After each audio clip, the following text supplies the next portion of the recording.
Before getting into the details, it's important to explain why this story exists at all. If you've already seen the Woodmen Circle home video, then you know the building, the history, and the unsettling atmosphere that clings to it even decades later. But after that video went live, the comments started circling around the same quiet question. Not anger, not corrections, just a sense that something crucial had been left out. People weren't asking about the house anymore. They were asking about him. Who was the man who moved into that building? What happened to him after? What did the courts actually do with him?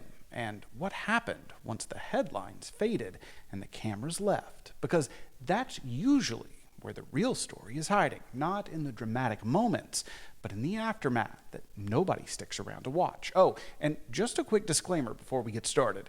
Everything that you're about to hear is alleged. The story is built from public records, court proceedings, and historical reportings.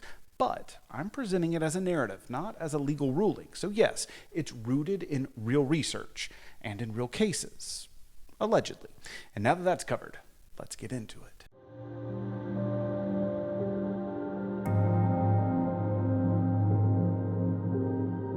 This follow-up isn't about retelling the history of the Woodmen Circle home. It's about the person who used it, passed through it, and left something darker behind. Ariel Ben Sherman didn't just appear in Texas out of nowhere, and he didn't stop after he left. When you look at his story as a whole, what emerges isn't a single tragedy, but a pattern that repeats across decades and across state lines. And the more that you trace that pattern, the harder it becomes to see any of this as random. This is one of those cases where nothing explodes all at once. It unfolds quietly through small decisions that probably felt ordinary at the time. And when you start pulling on that thread, you realize just how many layers are wrapped around it. Religious authority, legal gray zones, psychology, and the very uncomfortable space where belief collides with harm. You shouldn't be here, but I'm glad that you are, because one of the most important things to understand about Ariel Ben Sherman is that Texas wasn't the beginning of his story. Long before the Woodmen Circle home ever entered into the picture, Sherman had already organized a small religious sect in the early 1970s, originally in Massachusetts, and the group went by different names over time, including Good Sherman Tabernacle, but the structure stayed the same. Sherman was always at the center. He adopted the title doctor despite not being a medical doctor, and that wasn't a minor detail. Titles like that carry weight. They imply knowledge, legitimacy, and authority before anyone ever asks questions. When you combine that with religious certainty and an environment that discourages doubt, well, you end up with a dynamic where questioning doesn't just feel unnecessary, it feels wrong. And what follows next is one of the most telling patterns in this entire story: movement. The group relocates repeatedly: Massachusetts, then other states, eventually Texas, and later Oregon and Tennessee. On its own, relocation doesn't prove anything. Plenty of religious communities move for all kinds of reasons, but when you map out the timeline, it starts to feel less spiritual wandering and more like consistent revisiting. New towns, new people who don't understand a backstory, new officials who haven't heard the rumors, new followers who haven't had time to compare notes. This doesn't prove intent, but it does explain why so many people later wondered whether Sherman was always staying one step ahead of the scrutiny. Whether deliberate or not, the effect was the same. Every move wiped the slate clean just enough to start over. By the late 1970s, Sherman and his followers arrived in Sherman, Texas, and leased the abandoned Woodmen Circle home, a former orphanage and residence for widows that had already accumulated decades of emotional history. From roughly 1977 to 1980, the group lived there communally, using the building as both a home and a place of worship. What makes this part of the story so unsettling is how unremarkable it probably looked at the time. An old building gets leased, a religious group moves in, and they keep to themselves. In a lot of towns, that barely registers as news. That's how these situations often start. Dangerous environments don't always announce themselves, but sometimes they blend in perfectly.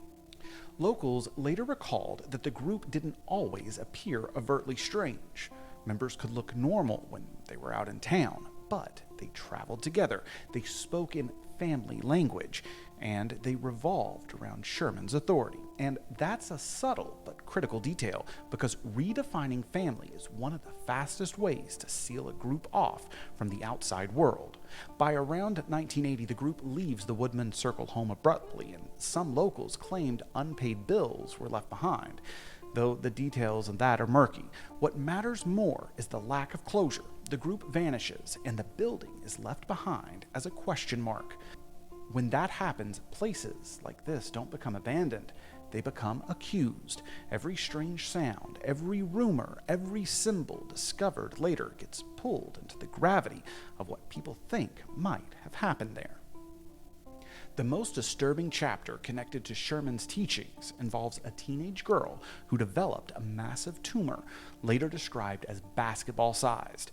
This wasn't a sudden illness. Tumors like that, they grow over time, which means there were days, weeks, and months where intervention was possible. Instead of medical treatment, Sherman and the girl's mother relied entirely on prayer and faith healing. This is where belief stops being abstract. Belief becomes action, and action becomes consequence. When a belief system actively discourages outside help, it doesn't matter how sincere it is.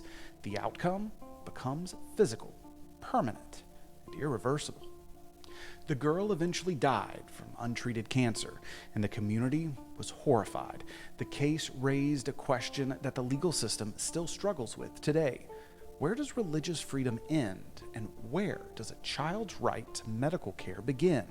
Investigators learned that Sherman had instructed followers to rely on faith rather than doctors, and the mother complied. This wasn't about ignorance. Medical intervention had always been an option, but it was rejected.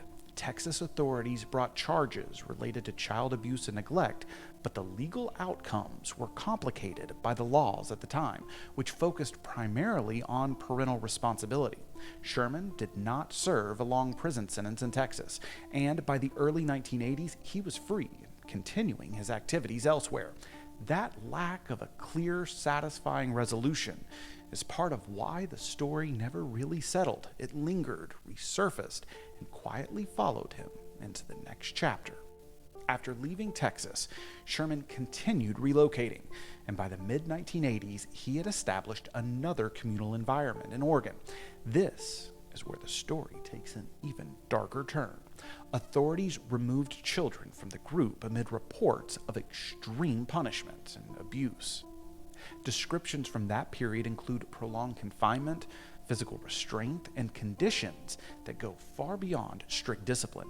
What's especially important is that Sherman was not described as a distinct figurehead. He was reportedly involved in designing and enforcing the system itself. Charges were eventually filed, and once again, rather than facing the full legal process, Sherman fled. He became a fugitive for a time before being located years later. The Oregon chapter is critical because it confirms that the concerns surrounding Sherman weren't isolated to one location or to one incident. The same dynamics reappear: control, isolation, harmed children, legal pressure, and relocation. And by the time that Sherman eventually resurfaces in Tennessee years later, the story is no longer just about belief or faith healing. It's about repetition. It's about a structure that keeps rebuilding itself in new places, producing the same risks and leaving real damage behind. And that's where the next phase of the story begins, with a case that drags on for over a decade and forces courts to confront questions that they were never fully prepared to answer. By the early 2000s, Ariel Ben Sherman had resurfaced again, this time in East Tennessee. He rented a house in Lenoir City and began holding services under the name Universal Life Church, a title that sounds official until you realize how easily credentials could be obtained through that organization. Jacqueline Crank and her children moved into this environment, and once again, the setup looked familiar: communal living, shared faith, and a leader positioned not just as a pastor, but as a central authority figure inside of a family structure. Sherman was described as the spiritual father, and there were even suggestions of a romantic relationship between him and the mother. Whether or not that aspect matters legally, it matters psychologically, because the closer a leader gets to a family, the harder it becomes to separate belief from obedience. In early 2002, Jacqueline's daughter Jessica began experiencing shoulder pain. At first, it may not have seemed alarming, but over time, it became unmistakable. Medical professionals examined her and warned that the symptoms pointed towards something serious, possibly even cancer. And here's the part that's difficult to ignore. This wasn't a case where medicine was never introduced, because it was. Doctors and nurses explicitly told the family that Jessica needed urgent hospital care. This wasn't vague advice. It was clear, repeated, and documented. And yet, once again, the decision was made to rely on prayer instead of treatment. The same belief system, the same logic, the same risk, just a new state. At one point, a chiropractor examined Jessica and immediately urged emergency care. Later, a walk-in clinic performed imaging and was so alarmed that staff instructed Jacqueline to take her daughter directly to a major hospital, even calling ahead to alert the emergency room. And then, something chilling happened. The family didn't go. Instead, they disappeared. Clinic staff, realizing the danger, contacted authorities. It took weeks for law enforcement and child welfare officials to locate the group, partially because false contact information had been provided. During that time, Jessica's condition continued to worsen. When authorities finally intervened, Jessica was removed from the home under court order and hospitalized. Doctors confirmed the diagnosis: Ewing's sarcoma, an aggressive bone cancer, and by that point, the tumor had grown to almost unimaginable size. Accounts described it as weighing over a dozen pounds. Doctors informed her that the cancer was terminal, and in one of the most disturbing moments of the entire case, the defense attempted to take Jessica's deposition from her hospital bed, hoping that she would affirm that she wanted prayer instead of treatment. The judge refused, calling it an injustice to a dying child, and Jessica died in September 2002 at just 15 years old. This is where the story stops being theoretical. It's no longer about belief systems or abstract rights. It's about a child who encountered the medical system, was warned repeatedly, and was still denied care. The question that followed wasn't emotional, it was legal. How do you prosecute something like this? And more importantly, who do you prosecute? After Jessica's death, a grand jury indicted both Jacqueline Crank and Ariel Ben Sherman on misdemeanor child neglect charges. The language of the indictment was clear. They knowingly failed to provide necessary medical care, adversely affecting Jessica's health and welfare. Immediately, the defenses started to take shape. Jacqueline's attorney argued that Tennessee law protected her choice to rely on prayer under a faith-healing exemption. And Sherman's attorney argued that he wasn't legally responsible at all because he wasn't Jessica's father, he wasn't married to her mother, and he wasn't a legal guardian at all.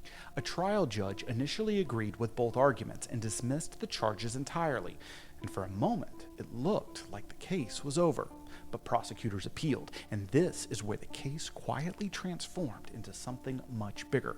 Appellate courts reversed the dismissals, pointing out that Sherman could still owe a duty of care under the legal concept of in loco parentis, meaning someone who functions as a parent can carry parental responsibilities, even without paperwork. They also ruled that changes in child neglect law could not retroactively erase responsibility for what happened years earlier. The case climbed through the appellate system, eventually reaching the Tennessee Supreme Court. The question at the center wasn't just whether these two individuals were guilty. It was whether the law could recognize influence as responsibility, whether authority without legal custody could still carry criminal consequences, and whether religious exemptions had limits. After years of delays, hearings, and appeals, the case finally reached resolution. In a bench trial, both Sherman and Jacqueline Crank were found guilty of misdemeanor child neglect. The sentence was minimal, probation, no jail time. For many people, that felt deeply unsatisfying. The punishment didn't seem to match the outcome. But legally, the impact of the case extended far beyond the sentence itself. It forced courts to draw boundaries around faith healing and parental responsibility in ways that they hadn't before. And then comes the part of the story that feels almost impossible to ignore. When his conviction was still under appeal, Ariel Ben Sherman became ill with cancer himself, and when that happened, he sought conventional medical treatment. He was hospitalized. He accepted the care that he had denied others, and Sherman died in late 2012 under medical supervision. His death effectively ended the case against him, as convictions are often vacated if appeals aren't completed. Jacqueline Crank continued her appeal not because probation was severe, but because she wanted the courts to affirm that relying on prayer should not be criminal. In 2015, the Tennessee Supreme Court upheld her conviction, ruling that the faith healing exemption did not apply in this case. The court made it clear that fringe sects and loosely defined religious credentials did not automatically qualify for legal protection. The long legal saga was finally over. So when people ask who Ariel Ben Sherman really was, the most honest answer isn't a single label. He was a man who constructed authority. He used titles to imply expertise. He embedded himself into family structures that he didn't legally belong to. He positioned himself as a spiritual father, a moral compass, and a final voice. And he built systems where disobedience was framed as faith, doubt was framed as weakness, and suffering could be reinterpreted as devotion. And when those systems caused harm, the story didn't stop. It moved from Texas to Oregon to Tennessee, from decade to decade, from one group of followers to the next. And here's the part that most people struggle to believe when they first hear this story. And honestly, I don't blame them. This didn't happen once. There were two teenage girls in two different states, separated by decades, both inside environments shaped by Sherman's teachings. Both developed large visible tumors. Both tumors were in nearly the same area of the body, the shoulder or the upper arm, and both families were urged to choose prayer over medicine, and both girls died. Now, to be very clear, I'm not saying that the cases were medically identical, and I'm not saying that there were some hidden biological links. What I'm saying, and what records show, is that the belief system was the same, the decision-making framework was the same, and the outcome was tragically similar. Now, that's not speculation. That's a pattern. This is where I want to slow down and be very intentional with my words. Everything that I've laid out here is drawn from court records, testimony, and contemporary reporting, where I talk about the motive, mindset, or intent. Now that is interpretation. It's not a diagnosis. Where I reference rumors, legends, or theories, I've labeled them as exactly that, allegedly, according to testimony as described in court, as reported by witnesses, because the goal here isn't to sensationalize. It's to understand how something like this can happen more than once without immediately being stopped. The ghost stories, the rumors, the speculation surrounding the Woodmen circle home make sense. Places absorb the weight of what happens inside of them. They become containers for unfinished business, unanswered questions, and collective discomfort. But the real haunting part of this story isn't supernatural. It's structural. It's the way that the same choices made under the same kind of authority kept producing the same consequences. And it's how long it took for the legal system to finally confront what was happening, not just once, but repeatedly. And then there's one final detail that refuses to sit quietly at the end of the timeline. When it came to his own life, when Ariel Ben Sherman became ill with cancer himself, he chose medical treatment, not prayer alone, not faith healing, but doctors, hospitals, and care. That's not an accusation. That's not editorializing. That's simply what the record shows. And you can sit with that however you need to. So yes, the Woodmen Circle home has its legends. It has its ghost stories. It has its rumors. But the real warning isn't in the building. It's in the pattern. And that pattern forces a question that we're still wrestling with today. How far can belief go before it becomes harm? How many warning signs have to be ignored before accountability arrives?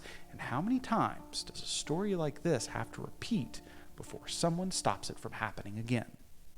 I'm a travel advisor, history nerd, and mystery chaser, and I'm here to take you to the places that you didn't even know existed.